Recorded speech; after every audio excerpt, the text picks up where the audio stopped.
രാജപാളയത്തെ കുറിച്ചാണ്.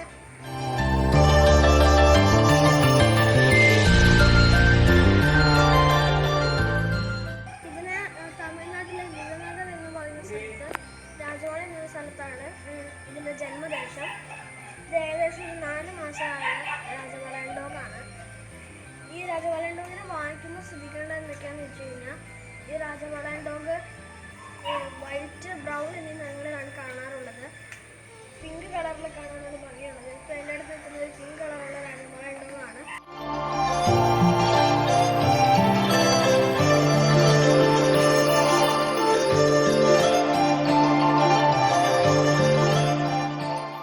അപ്പോൾ ഈ രാജപാളയം ഡോഗിൻ്റെ കുറേ ഡോഗ്സിന് കുഞ്ഞുങ്ങളായി എടുത്തൊന്നും നമുക്ക് അറിയാൻ പറ്റില്ല. വലുതായി കഴിയുമ്പോൾ അതിന് ചെവി കേൾക്കാൻ പറ്റില്ല എന്നൊക്കെ പറഞ്ഞ് അങ്ങനെ ഞാൻ അറിഞ്ഞു. അപ്പോൾ നിങ്ങളെങ്ങനെയാണ് ഇതിന് ഏകദേശം ഒരു 20,000 മുതൽ അതിന് മുകളിലേക്കാണ് വില പോകുന്നത്. അപ്പോൾ ഇതിന് നമ്മൾ 20,000 ഞാൻ വാങ്ങിച്ചിട്ട് ഇത് വലുതായി കഴിയുമ്പോൾ ചെവി കേൾക്കാൻ പാടാന്ന് പറയുമ്പോൾ നമുക്ക് തന്നെ നമ്മൾ വാങ്ങിച്ചിട്ട് ചെവി കേൾക്കാൻ പാടാണ്ടായി പോകണ്ടെന്ന് തോന്നും. അതുകൊണ്ട് നമ്മളിതിനെ നോക്കി മേടിക്കുന്നത് എങ്ങനെയാണെന്ന് വെച്ച് കഴിഞ്ഞാൽ, ഇതിനെ നമ്മൾ വാങ്ങിക്കാൻ പോകുന്ന പപ്പീനെ മാത്രം മാറ്റി നിർത്തിയതിന് ശേഷം ആ പപ്പീനെ നമ്മൾ എന്തെങ്കിലും ഒരു സൗണ്ട് പ്രൊഡ്യൂസ് ചെയ്യുക. അപ്പോൾ സൗണ്ട് പ്രൊഡ്യൂസ് ചെയ്യുമ്പോൾ അത് ചെവി കൂർപ്പിച്ച് നമ്മുടെ നേരെ നോക്കുകയാണെങ്കിൽ അതിന് ചെവി കേൾക്കാൻ നമുക്ക് മനസ്സിലാക്കാൻ കഴിയും. അതേസമയം അതിനെ സൗണ്ട് കേൾക്കുമ്പോൾ അത് നോക്കാതിരിക്കുകയും ചെവി കുറുകിയിരിക്കുകയും ചെയ്യുകയാണെങ്കിൽ അതിന് ചെവി കേൾക്കാൻ പാടാന്ന് നമുക്ക് മനസ്സിലാക്കാം. അപ്പോൾ ഇതിനെ നമ്മൾ കൊണ്ടുവന്നിരിക്കുമ്പോൾ ഇതിനെക്കുറിച്ചൊക്കെ അറിയാവുന്ന ഒരാളെ കൂടെ കൊണ്ടുപോകുന്നത് നല്ലതായിരിക്കും. അപ്പോൾ ഇതിനെക്കുറിച്ച് അറിയാവുന്ന ഒരാൾ നിങ്ങളുടെ കൂടെ വരാനായിട്ടില്ലെങ്കിൽ ഞാൻ വരാം. ഞാൻ ഫ്രീ ആണെങ്കിൽ വരാം. അതിന് വേണ്ടിയിട്ട് എൻ്റെ താഴെ കാണിച്ചിരിക്കുന്ന നമ്പറിൽ വിളിച്ചാൽ മതി.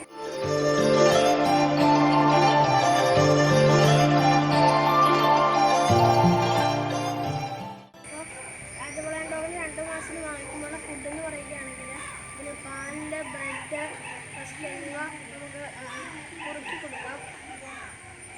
പിന്നെ ഏകദേശം ഇതൊരു 4 മാസം ആയി കഴിയുമ്പോൾ നമ്മുടെ വീട്ടിൽ നിന്ന് എല്ലാ ഫുഡും കഴിച്ചോളും. പിന്നെ എനിക്ക് പറയാനുള്ളതെന്ന് വെച്ച് കഴിഞ്ഞാൽ, ഇതിന് സ്വീറ്റ്സ് കൊടുക്കരുതെന്നാണ് ഞാൻ പറയുന്നത്. ഷുഗർ കൊടുക്കാതിരിക്കുക.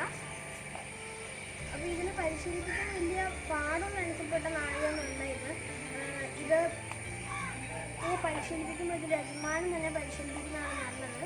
ഇത് ബ്രിട്ടീഷ് യുദ്ധത്തിലൊക്കെ പങ്കെടുക്കുന്ന ഒരു നായാണെന്ന് എനിക്കറിയാം. അപ്പോൾ ബ്രിട്ടീഷുകാരുടെ കുതിരപ്പട്ടാളം വരുമ്പോൾ ഈ രാജപാളയം ഡോഗ് ഓടിച്ചെന്ന് കുതിരകളെ ചെതലിപ്പിച്ച് വിടുകയായിരുന്നു ഇവരുടെ പ്രധാന ജോലി. പിന്നെ കുഞ്ഞിനെ കൊണ്ടുവന്നാൽ മാത്രമേ വളർത്തിയൊരു പരിചരണത്തിലൂടെ നമുക്ക് എടുക്കാൻ പറ്റും. ഇതിന് ഏകദേശം 25 ഇഞ്ച് പൊക്കമുണ്ട്.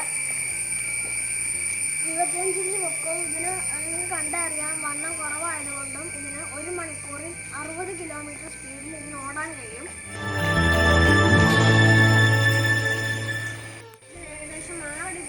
കൂടാണ് വേണ്ടത് ഓടാനും നടക്കാനൊക്കെ വേണ്ടി. ഇതിന് ഏകദേശം ഒരു പ്രസവത്തിൽ 10 മുതൽ 15 വരെ കുഞ്ഞുങ്ങൾ ഉണ്ടാവാറുണ്ട്. ഇത് വൈറ്റ്, ബ്രൗൺ എന്നീ നിറങ്ങളിലാണ് കാണാറുള്ളത്. പിങ്ക് കളറിൽ കാണാനാണ് നല്ല ഭംഗിയുള്ളത്. ഇവയുടെ മൂക്കിൻ്റെ കളറ് പിങ്കും ബ്രൗണുമാണ്. ഇവയുടെ കണ്ണിൻ്റെ കളർ നിങ്ങൾ ശ്രദ്ധിച്ചറിയാം, കടുത്ത ബ്രൗൺ നിറത്തിലാണ്.